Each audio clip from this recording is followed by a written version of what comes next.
하루의 시작을 함께 듭니다. 오늘 이 하루도 하나님께서 저에게 주셨음에 참 잘 살아 보고자 합니다. 오늘 말씀의 주제는 대언자입니다. 이 대언자라는 말씀은 곧 변호사라는 뜻도 같이 가지고 있습니다. 중재자라는 뜻도 가지고 있고요. 이 대언자는 어떤 내용을 대신하여서 말해준다라는 뜻도 있겠죠. 또 중재한다라는 또한 서로가 서로 다른 의견을 중재한다는 뜻도 있을 것이고요.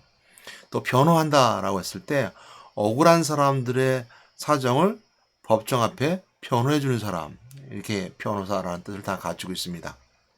이 대언자라는 호칭은 예수 그리스도에게 붙여드렸는데요. 이 대언자라는 단어를 통해서 오늘 예수 그리스도의 대언자의 역할, 즉 이제 우리가 다른 말로 하면 선지자 역할이죠.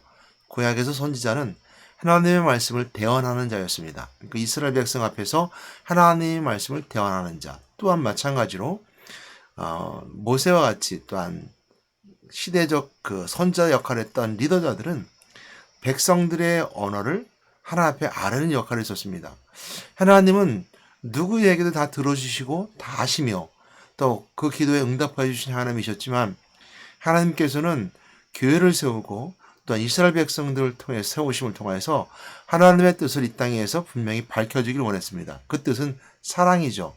그렇기 때문에 누군가의 대언자를 세워줘서, 그러니까 사람들 또 백성들 또한 성도들의 그 대언자를 세워줘서 그 한 사람의 음성을 듣기를 원하시는 거였습니다. 그것은 좀 전에 말씀드렸던 것처럼 공동체가 또 교회가 이스라엘 백성들이 하나님께 분명하게 말씀을 전달되고 또 전달받는 역할을 통해서 시대적 이 시대 속에서 이 시간 속에서 인간의 역사 속에서 하나님의 일들을 일어나가게 하시기 위한 여러 가지 방법 중에 하나이기 때문입니다. 그래서 오늘 대언자라는 말씀은 어디에서 등장하냐면요. 요한일서 2장 1절 2절 말씀에 나옵니다. 그런데 이 말씀은 여기만 있는 것은 아니고요. 성경 전체적인 내용이 다 들어가 있습니다. 그 예수 그리스도가 중재자 되어져서 하나님과 우리 인간의 만남을 갖게 해주시고 그 길을 따라가는 자들에게서, 즉 선자이신 그리스도를 따라가는 자들에게서는 하나님 만나주시는 은혜가 있다는 것을, 중재자 역할을 하신 그리스도 은혜가 있을 뿐만 아니라 그 예수 그리스도가 하나님이심을 증거하는 것은 성경 곳곳에 다 기록되어 있습니다. 특별히 오늘 요한일서의 말씀을 통해서 대언자는 단어가 있기 때문에 이 말씀을 통해서 그 역할에 대해서 함께 나눠보도록 할 텐데요. 거기에 국한시키지 아니하고 대언자와 함께 제사장 대신 그리스도, 그 화목제물이 되어줘서 그 실체가 되어지는, 다시 말하면 중재자의 역할, 변호사의 역할, 또 아니면 대언자 역할의 실체, 그냥 거기에 끝나는 것이 아니라 직접 제물이 되어주실 통해서 그 중재 역할은 말로만 끝나는 것이 아니라 그냥 보는 것으로만 끝나는 것이 아니라 실체가 되어지는 그 과정을 우리가 더욱더 보도록 하겠습니다. 또 하나 볼 수 있는 것은 뭐냐면 이것은 나만을 위할 뿐만 아니라 너를 위한 것이고 우리를 위해서 하셨던, 그래서 왕신 그리스도의 권세를 통해서 왕심을 선포하는, 그리고 창조주 하나님의 역할이었던 그 역할 속에 있는 책임감, 온 세상의 죄를 담당하시는 그리스도의 모습을 보험을 통해서 오늘 그리스도 역할에 대해서 한번, 또 그리스도의 직분에 대해서 한번 더 나눠보도록 하겠습니다.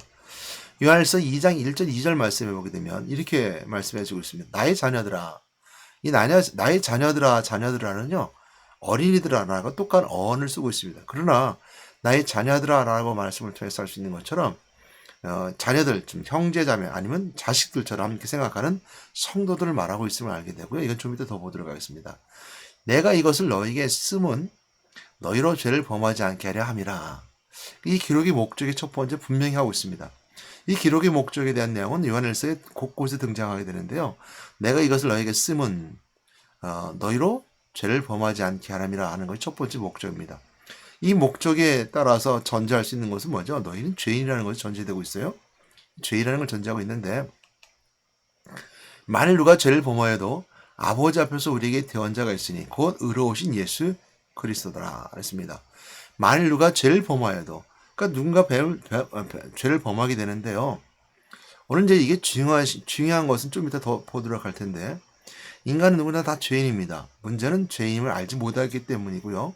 죄를 범했다는 것은 뭐냐면 죄를 알았다는 것부터 먼저 시작합니다. 그러니까 인간은 죄임을 알았다는 걸 먼저 시작하는 것을 좀 이따 더 1장의 내용을 통해서 보도록 하겠고요. 범하여도 아버지 앞에서 우리가 대언자가 있으니 곧 의로우신 예수 그리스도라. 의로우신 예수 그리스도라는 것은 다시 한번 말하면 의로우신 분이만이 죄가 없음을 용서해 줄 수 있다는 것. 동정녀 마리아에게서 예수가 그리스도가 오셔야지만이 인간의 혈과 혈통이 아닌, 인간의 죄가 있는 혈통이 아닌 동정녀 마리아 성령으로 잉태되어야지만이 우리 죄를 용서할 수 있는 그리스도라는 것을 우리가 의롭다라는 말로 표현하고 있습니다. 그 의로운 사람이 죄 있는 사람에게 죄 없음, 또 죄를 용서한다는 것이 맞는 말이지 죄인이 죄를 용서할 수 없습니다. 물에 빠진 사람을 구할 수 없습니다. 물 밖에 있는 사람이 물 빠진 사람을 건져 넣어줘야 되는 거죠. 그래서 우리가 구원이라고 하는데 그 물 밖에 있으신 분이 바로 그리스도입니다. 그것이 바로 의로운 사람이고요. 죄인을 건져낼 수 있는 것은 의로운 사람만이 건져낼 수 있습니다. 죄인은 죄를 건져낼 수 없기 때문이죠. 그래서 의로우신 예수 그리스도가 대언자, 건져주신 바, 또한 중재자, 변호사 역할을 하고 계시다는 것을 알고요. 누구 앞에서? 아버지 앞에서, 하나님 앞에서라는 것을 우리가 더욱더 포커스를 두고 봐야 될 부분들입니다. 자, 이런 부분들은 우리가 좀 더 깊이 이해하고 묵상해 보게 되면 알게 됩니다. 뭐 강의를 하려고 하는 건 아닌데요.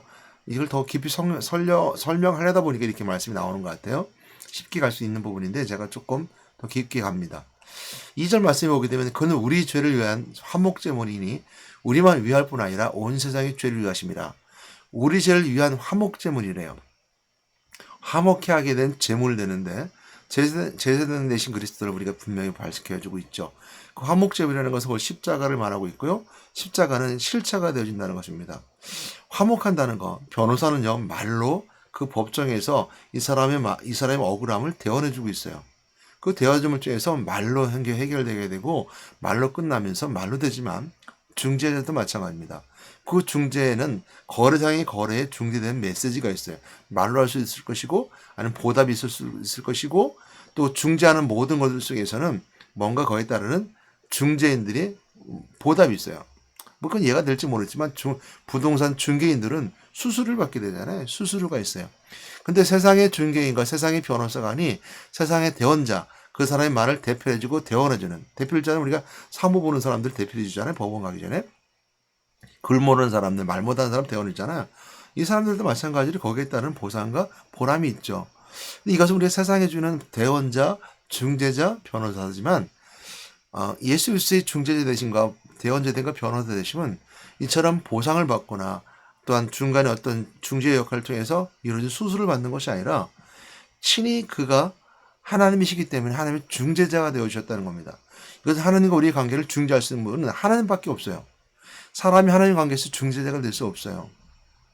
그는 사람으로서 중재 역할을 잊을 수 없기 때문입니다. 다시 말하면 물에 빠진 사람에게 중재 역할을 못해요. 내가 같이 물에 빠져 있는데 내가 너 구원해 줄게. 내가 너를 대신해 대변해 줄게. 안 된다는 거죠. 같이 죄인임에도 불구하고 그 변호사가 똑같은 죄를 진 사람이 너 죄를 내가 너를 대신해서 말해줄게. 말을 못 한다는 거죠. 그렇잖아요. 우리가 법정에서 변호사 역할을 다 못하면 문제가 심각해집니다. 요새 사회적으로 많이 문제가 되고 있지만 그 변호사가 변호사 역할을 다 못했어요. 그죠? 뭐 재판이 다 뭐 변호사가 의뢰인을 대신해서 자신의 의뢰인을 것을 대신해서 재판에 나와서 설명하고 변호를 해줘야 되는데 재판 자청을 안 갔어요. 문제가 심각하게 된 거죠. 그 문제가 심각한 겁니다. 그러나 그렇기 때문에 사람은 사람으로서 변호하거나 대안할 수 없습니다. 그러니까 하나님이 대언자 되어야 되고 하나님이 중재자가 되어줘야 돼요.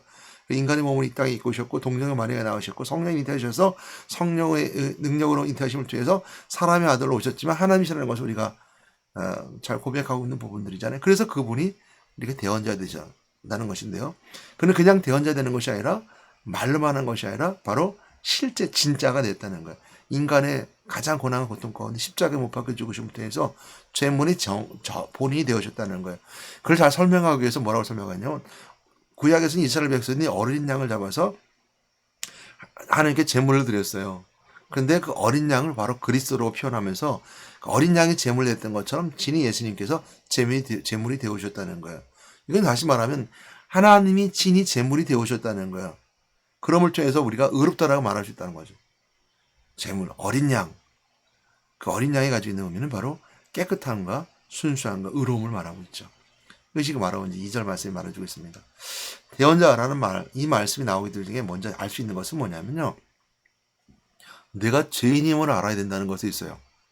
이것이 먼저 먼저 전제돼야 됩니다. 그래서 요한일서 2장에 보게 되면 2장 1절에 보게 되면 어떤 발신이나 수신에 대한 내용이 없어요. 정확히 언급이 안 돼 있어요. 누가 썼으며 누구에게 썼다는 건 내용이 없는데 1장 1절 말씀이 이렇게 기록하고 있어요. 이 말씀을 더 유추해 볼 수 있는데요. 1장 1절 말씀에 태초부터 있는 생명의 말씀에 관해 우리가 들은 바요 눈으로 본 바요 자세히 보고 우리 손으로 만진 바라. 이 말씀은 요한복음 1장 1절 말씀 태초에 말씀이 계시니라 라는 말씀과 연결됨을 보게 됩니다. 연관이 있음을 보게 되고요. 그 말씀이 확장되어져 갔다는 것을 보게 됩니다. 그러니까 무슨 말이냐면 말씀이 육신이 되어 우리 가운데 거하시며 그래서 요한복음에서는 말씀이 곧 예수 그리스도를 설명하려고 노력했고 그 태초부터 말씀이 계셨음을 통해서 그 말씀이 예수 그리스도라는 것을 설명하기 노력했다면 여기서 뭐라고 하냐면 태초부터 있는 생명의 말씀에 관하여는 우리가 들은 바요. 이 들었다는 것은 우리가 들었고 인간의 오감 속에 가장 먼저 들었다는 거요. 그리고 본 바요 말했어요. 눈을 봤다는 것이고요. 손으로 자세히 우리 손으로 만진 바라 그랬어요. 그처럼 그 말씀 예수 그리스도의 말씀을 확장되어서 말하는데 들었고 보았고 만졌다는 거예요. 경험했다는 거예요. 그래서 요한복음 1장의 내용이 어떻게 보면 더 성숙하고 더 심화되었다는 걸 우리 의미하시죠? 심화되어서 확장되었다는 것을 알게 되죠. 이것은 우리가 누려야 될 은혜되거든요. 그래서 이렇게 본 바요 만진 바 이 사람들이 2절 말씀 1장 2절 말씀에 이 생명이 나타내신 바 된지라 이 영원의 생명을 우리가 보았고 증언하여 너에게 전하노니 이는 아버지 함께 계시다가 우리에게 나타내신 바 된 이시니라 그리스도를 말하고 있고요. 3절 말씀에 우리가 보고 들은 바를 너에게 전함은 너희로 우리와 사귐이 있게 하렴이니 우리의 사귐은 아버지와 그 아들 예수 그리스도와 더불어 누림이라. 우리가 이것을 쓰면 우리의 기쁨이 충만하게 하렴이라. 이 말씀을 전제되어 볼 수 있는 것은 뭐냐면 이 말씀을 가지고 우리가 유추해 볼 수 있는 말씀이 뭐냐면 발신임은 요한복음을 기록한 저자의 힘을 우리가 생각해 볼 수 있고요. 그러니까 우리가 사도 요한이라고 말할 수 있습니다. 우리가 세베대 아들 요한, 그러니까 장로 요한도 있을 수 있지만 우리가 세베대 아들 요한, 사도의 요한을 유추해 볼 수 있습니다. 두 번째 볼 수 있는 것은 뭐냐면 수신인은 성도들인 것을 알게 되죠. 어떤 성도들이죠? 예수를 그리스도를 믿는 믿음의 사람들이 함께 어떻게 해요? 더불어 누리는 자들. 그리고 이것을 쓰면 우리의 기쁨이 충만하게 하렴이라는 말씀을 통해서 그 성도들이 더욱더 심화되고 성숙되어가고 그 안에 누릴 수 있는 기쁨이 충만하기 위해서 이 글을 썼음을 알게 됨을 통해서 이 말씀은 사도 요한이 믿음의 성도들 그리고 누구를 말씀을 곧 그리스도를 믿는 자들이 함께 모여서 그 말씀 그리스도와 함께 누리는 사람들이 함께 누렸던 말씀을 알게 되면 이들에게 썼음을 알게 됩니다. 그러면서 1장의 서두에 뭐라고 말하고 있냐면요. 1장 이제 5절부터 쭉 이제 그 10절 말씀까지 쭉 보게 되면 그 말씀이에요. 대체적인 이런 내용들이에요. 예수는 곧 빛이라는 거죠. 우리 요한복음 1장에도 그 말씀하고 있죠. 세상의 빛이라. 예수는 빛이라. 빛이 세상에 갔을 때 사람들이 알아보지 못했고 깨닫지도 못했다 그랬잖아요. 그 말씀처럼 요한일서 1장의 뒤에 보면 예수님 빛이 왔는데 빛이 와서 어둠이 다 물러가고 그 물러갔을 뿐만 아니라 어둠 안에서 우리가 이제 누린다는 거예요. 그러면서 빛이 왔는데 문제는 뭐냐면 1장 8절 말씀에 보게 되면 그러니까 빛이 와서 어둠이 있는데 어둠 속에서 드러나고 어둠이 드러나고 죄가 드러나잖아요. 그러니까 빛이 있으니까 어둠이 물러가고 죄가 드러나니까 그 어둠 속에 나머지 것이 드러나니까 인간의 죄성이 드러나는 거예요. 그러니까 죄가 드러나니까 이것은 당연하다는 거예요. 그래서 예수님 그리스도를 믿는 사람들에게 죄가 드러나고 죄를 안다는 거예요. 이것이 먼저 첫 번째 전제되는 그리스도인의 첫 번째 모습입니다. 그러니까 우리가 알아야 될 것은 뭐냐면요. 내 죄가 회개하고 그리스도를 믿는 것이 아니라 그리스도를 믿어지면 회개하게 되는 거예요. 물론 이제 회개하고 그리스도를 믿는다는 것에 있어서는 뭐냐면 그 마음이 열렸다는 것에 있어요. 이제 열렸다는 것이 있는데 이걸 다시 한번 말하면 빛이 오고 어둠이 거치지 않으면 내 죄의 본질을 알지 못한다는 거예요. 내가 하나님을 떠난 것이 죄임을 모른다는 거고요.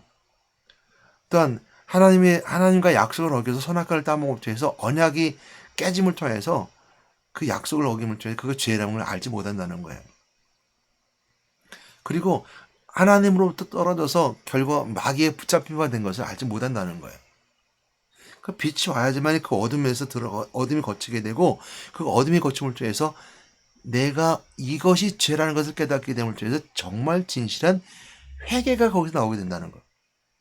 그래서 회개한다는 것에 있어서 첫 번째 보는 것은 뭐냐면, 그리스도가 내 안에 오게 되면, 말씀 우리 안에 누려지게 되면, 말씀이 내 안에 증거되게 되면 나는 빛이 오고 어둠이 걷어지게 되고 내 죄를 깨닫게 되는데, 그것이 하나님 따는 것이고 내가 하나님과 약속을 위해서 죄인이며 또한 마귀의 포로 잡혀 있음을 알게 되는 거. 이것이 죄를 알게 된 첫 번째 모습이죠. 많은 사람, 대부분 사람들은 뭐냐면, 회개하고 그리스도를 믿으세요라고 한다는 것은 주 예수를 믿으라, 그러면 너 회개하라, 천국이 가까워지는 말씀처럼, 회개하는 것에 있어서 회개를 먼저 내가 죄를 용서받으면 그리스도가 내 안에 올 것이다 생각하는 것이 있어요. 물론 그것은 있을 수 있어요. 내가 도덕적으로 윤리적으로 모든 죄로부터 벗어나가고자 하는 노력이 있어야 돼요. 그리고 하나님 더 가까이 오고자 하는 노력이 있어야 돼요. 그래서 내가 죄인을 먼저 알아내는 것은 믿고, 내가 죄인이라는 걸 믿고, 그리고 그리스도를 영접함을 통해서 깨달아져 나가는 것들이에요. 그래서 우리가 먼저 알아야 될 부분인데, 그래서 요한일서 1장 8절 말씀에 그 말씀하고 있는 거예요. 만일 우리가 죄가 없다고 말하면 스스로 속이고 진리가 우리 속에 있지 아니할 것이요 라고 했어요. 이 말씀을 서두에 설명하고 있는 거예요. 1장 8절 말씀에, 요한일서 1장 8절이에요. 그리고 요한일서 1장 10절 말씀에 보게 되면, 만일 우리가 범죄하지 아니했다면 하나님을 거짓말하는 이로 만드는 것이니 또한 그의 말씀이 우리 속에 있지 아니하니라. 범죄하지 아니했다면, 그래서 거짓말하는 자라는 거, 하나님을 거짓말하는 일을 만드는 것이래요. 나는 죄입니다 말하는 것이 맞다는 거예요. 범죄하지 아니했다 그러면 말씀이 우리 속에 있지 않다는 거죠. 예수에서 말씀이 우리 있지 않다는 거예요. 그 말씀을 통해서 우리 1절 말씀 다시 한번 보게 되면, 나의 자녀들아, 성도들에게 말하는 거죠. 내가 이것을 너에게 쓰면 너희로 죄를 범하지 않게 함이라. 죄가 뭐죠? 우리가 윤리도덕적 죄를 말하는 것이 아니라 여기서 죄를 뭐라고 말했습니까? 그건 나중에 이제 죄가 가지고 있는 것이 파생되고, 또 죄가 가지고 있는 것이 죄가 가지고 있는 것이 넓이 확장돼서 세워지는 것들이에요. 그러나 그 죄가 무엇인가라고 말하는 것에 질문에 답을 줄 수 있는 것은, 빛이 내 안에 와서 그 빛이 어둠을 걷어내게 만듦을 통해서 어둠에 드러난 나의 실체가 드러날 때 그 죄를 말하는 거죠. 그러니까 너희로 죄를 범하지 않게 하려는 것은, 하나님 떠난 자가 하나님부터 멀어지는 거. 하나님 만났는데 하나님부터 멀어지는 걸 말해요. 첫 번째 우리가 알아야 될 건 너희 자녀들이래요. 나의 자녀들아. 그러니까 지금 여기 나의 자녀들, 성도들을 말하잖아요. 이 요한일서 2장의 서두에 말하는 것은 성도들을 말하고 있는데, 성도들이 빛이 와서 어둠이 거치고 내 죄를 깨닫고 회개하고 용서를 받았는데, 누구를 통해서? 대언자이신 그리스도를 통해서, 예수 그리스도의 그 말씀을 누림을 통해서 알게 됐는데, 거기서 멀어지는 자를 말해요. 하나님께 멀어지는 자, 또 언약이라는 것을 깨달아서 하나님께 구원자의 은혜를 받았음에도 불구하고 또다시 언약을 깨는 자, 선악과를 따먹지 말라 했습니다. 선악과를 따먹는 것처럼 나 외에 다른 신을 섬기지 말아라. 또한 그 율법 외뿐만 아니라 오직 그리스도 외에는 구원받을 만한 이름이 없다 했음에도 불구하고 범신론적인 그리스도를 벗어나서 다른 곳에서 구원이 때 말하는, 하나님과 약속을 어기는 자의 모습, 그 범죄하지 않게 하람이래요. 그리고 또 마귀의 포로가 잡힌 자가 되어서 거짓사비로 거짓말함을 통해서 세상 가운데 의의 삶을 살지 않고 거짓의 삶을 살아가는 자들이 말해 범죄하지 않게 하람이라 라고 말했습니다. 그래서 만일 누가 죄를 범하여도, 그렇지만 만일 누가 죄를 범하여도 라는 것은 더 포괄적으로 나갑니다. 예수를 믿지 않는 자들, 또 믿는 자들에게 마찬가지로 하나님에 떠나는 것을 멀어진다 하더라도 우리가 말씀 안에 있으면, 그 원죄에서 벌어지지 않는다면 그들에게 있어서 그리스도를 버리고 떠난 자들에게는 돌아올 기회가 없지만, 그리스도의 말씀 안에 있는 자들에게 있어서는 그가 뭐예요? 만일 누가 죄를 범하였으라도, 이거는 불신자들에게 된다는 메시지이기도 합니다. 불신자들에게. 그래서 그 죄를 범하여도 아버지 앞에서 우리가 대언자가 있으니 그 의로우신 예수 그리스도라.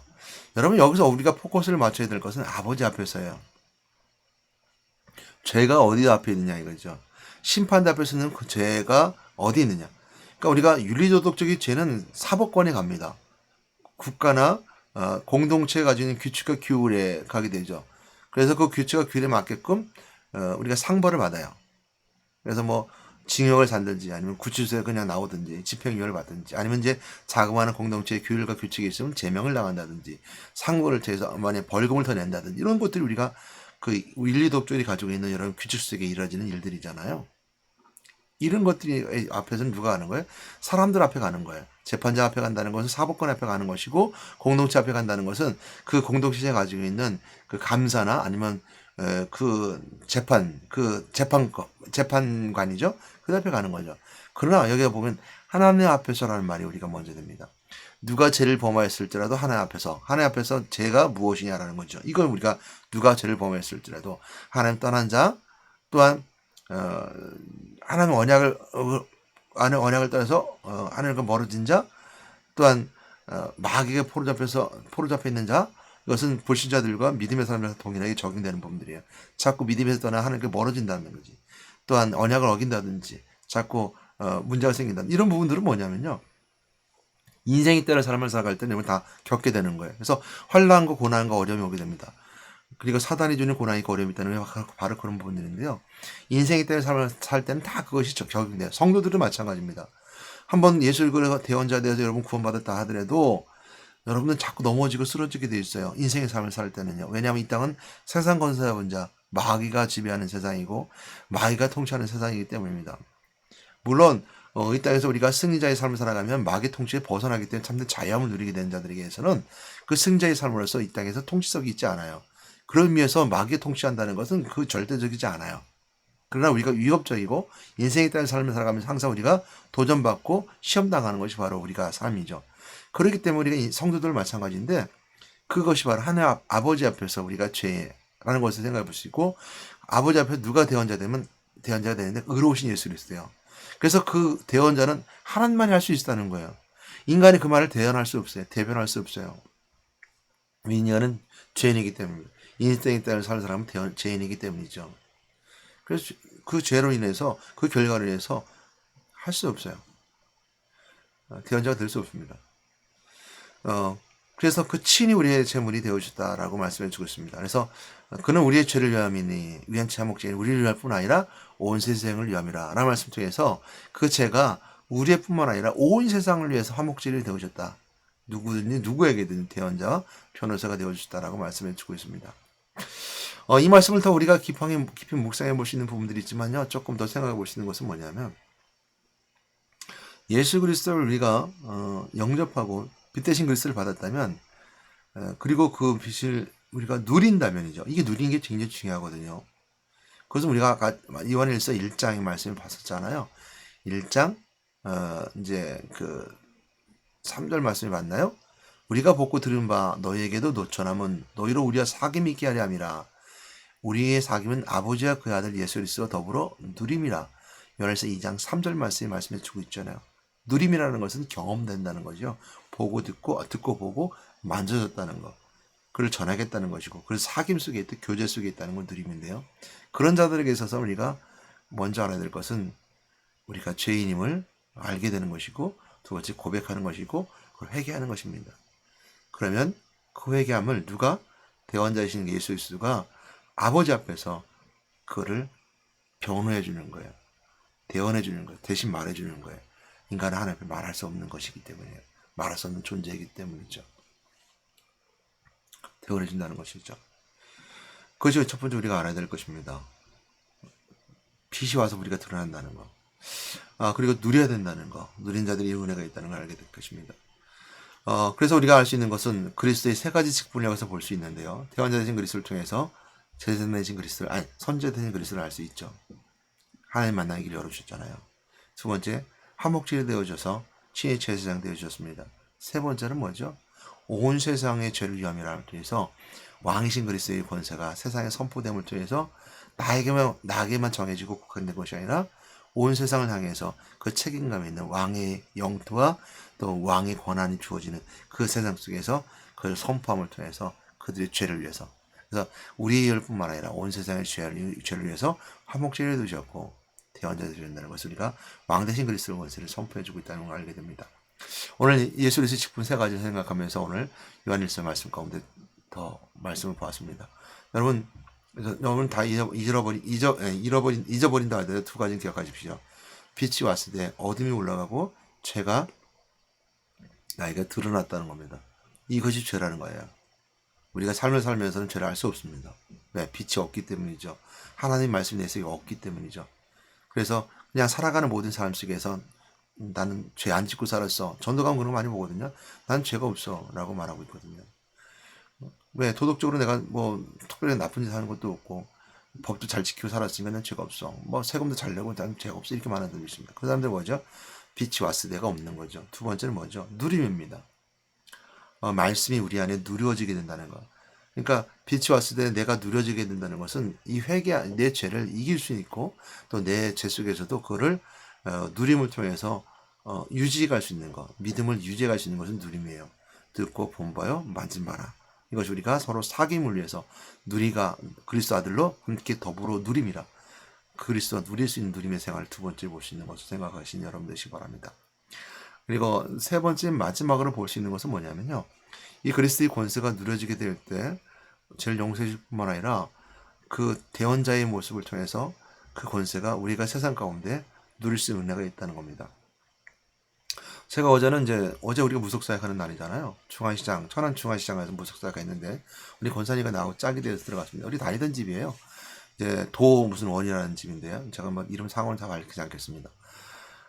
거기는 우리가 자주 가던 집이고 거기는 이제 그들 말은 법사죠. 이제 박수하고 무당이 있는데 무당을 좀 보살이라고 그러는데 이제 우리가 가던 집이니까 이제 가서 대화를 잘 나눠요. 그리고 이제 이분들은 뭐 닳고 닳았어. 연세가 더 많으시고 일은 다 넘었는데 마침 갔는데 이제 그 우리가 먼저 들어갔죠. 손님이 왔어요.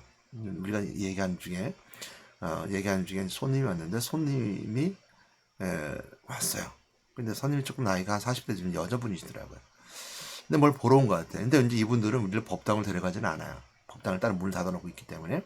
근데 거실에서 계속 얘기하면서 나야 뭐 목사라고 얘기하고 예수 얘기해도 그 사람들은 뭐 그냥 막 그러는데 이제 법사하고 이제 박수하고 이제 무당을 보니까 이렇게 우리가 뭐 이렇게 있는 것 같아요. 그래서 내가 그 손님에게 그랬어. 아니 난 목사인데 이분들 전도하러 왔어요. 그래서 그래도 뭐 다 받으니 그러면서 나는 뭘 보러 온 사람이 아니고 목사입니다라고 먼저 밝혔어요. 내가 여기 좀 같이 있어도 되죠라고 손님에게 물었어요. 네. 근데 먼저 밝혔던 거죠. 이제 이분들이 가라 하기 전에 박수하고 이제 무당이 우리 보고 이제 손님 왔으니까 가세요라고 말하기 전에 먼저 얘기를 했죠. 손님 괜찮아요 그러더라고. 이제 그럴 수밖에 없죠. 근데 박수가 옆에서 그럼 뭐 다 얘기하고 뭐 있어도 되죠라고 물으면 당연히 있다 그러지 뭐 뭐라고 하겠어 이렇게 이제 조금 되더라고요. 이제 있었는데 그래서 이따가 이제 뭐 이런저런 얘기를 했었어요. 난 목사하고 뭐 얘기했는데 이제 손님이 있으니까 이 박수하고 무당도 얘기를 안 해요. 우리 있을 때는 막 얘기를 하다가 이분은 이제 손님이니까 뭔가 이제 뭐 구슬하든지 뭘 볼 사람들이잖아요. 그러더니 이제 바로 이제 손님을 데리고 법당을 들어가더라고요. 들어가면 손님이 하는 소리가 저 목사님 있어갖고 조금 내가 불편한데 이러더라고요. 그러면서 법당을 들어가요. 근데 우리는 권사님 둘이 앉아갖고 이제 기도를 했어요. 속으로 기도를 쭉 했어요. 예수가 그리스도를 증거하게 하시니 감사합니다. 뭐냐면 벌써 그 사람이 내가 목사라는 걸 알고 내가 전을 보러 온 사람이 아닌 걸 알고 목사 있으니까 자기가 젊기가 나올 수 있겠냐라고 불편함을 드러낸 거예요. 그런 제가 그 사람이 눌림의 현장이잖아요. 눌림. 그러니까 우리가 그리스도를 어느 자리든 어느 곳에서 누릴 때 그 상대의 마귀의 세력은 눌리거든요. 그래서 그걸 들어가는 거예요. 그리고 이제 뭐 안에서 뭐 들리는 소리 여러 소리 들으니까 날짜를 계산하고 뭐 딸을 뭐를 가져오라고 하고 또 이제 무당은 이제 부적을 써서 먼저 왔다 갔다 말리고 있고 그러더라고요. 그러면서 기도를 하고 그러고 이제 시간이 우리가 돼서 이제 또 우리 이렇게 그 요원들이죠. 우리가 이제 함께하는 전도 요원들을 함께 만나기 위해서 시간 돼서 우리 간다 하고 왔어요. 이분은 한 2, 3년 만난 분들입니다. 근데 손님과 같이 있으면 처음이고요. 그런 현장을 경험하고 왔습니다. 그래서 와서 참 기뻤어요. 하나님께 영광을 돌렸고요. 내가 목사라는 것이 있었던 그 자체가 왔던 손님에게 눌림이 됐다는 것. 난 저 목사님도 불편한데 라고 그 눌림 속에 있었던 것은 내가 그리스도를 누리고 있었다는 증거이기도 했고요. 또 이제 박수도 옆에서 꽁시렁꽁시렁 내뱉던 것도 마찬가지로 우리에게 나가라고 말할 수 있음에도 불구하고 뭐 쿵시쿵시렁 됐던 것도 어찌 보면 눌림 속에 있지 않은 우리가 그리스도를 누림을 통해 누릴 수 있는 은혜의 승리의 모습이 아닐까. 영적 싸움이 항상 승리자의 은혜가 있으니까요. 오늘 여러분 그래서 그리스도 세 가지 직분 우리가 한 공동체에서 우리를 태어나신 그리스도 그 빛이 오심을 때 어둠을 깨닫지 못한 자들에게 빛인 그리스도를 소개하고 그들의 죄를 밝게 알게 깨달음을 통해서 그를 위해서 너희를 위해서 친히 죽음을 통해서 제물 되신 그리스도를 설명하며 그리고 그를 믿는 자마다처럼 그리스도의 누린 자들에게서는 세상을 누리며 살아가며 그들을 누르고 살아갈 수 있는 권세가 있음, 승리의 권세가 있음. 그래서 온 세상을 죄를 위해서 하셨던 것을 우리가 선포하는 그 왕이신 그리스도 선포하는 은혜가 있다면 여러분 오늘도 기쁨과 감사하는 것 즐거움으로 하루 삼시게 영광 돌리며 삶을 살아가리라 믿습니다. 오늘도 그리 여러분 승리한 여러분 되시기를 주님의 이름으로 부탁드리고 권면하며 축복하며 축원합니다. 하나님 감사합니다. 오늘 말씀 나누게 하시는 게 감사드리고 이 말씀 속에도 하나님 살아계시면 역사하시고 드러나게 하시는 게 감사드립니다. 오늘 이 말씀 요한일서 1장 10절의 말씀, 3절의 말씀처럼 우리가 예수 그리스도와 함께 더불어 누리는 사람, 누림이 됨이라는 말씀을 통해서 서로 사귐과 아버지 하나님과 예수 그리스도와 함께 그 말씀으로 누려가는 삶으로 신앙생활이 되어지는 시간 되어 주시옵소서. 예수 그리스도로 기도드렸습니다. 아멘.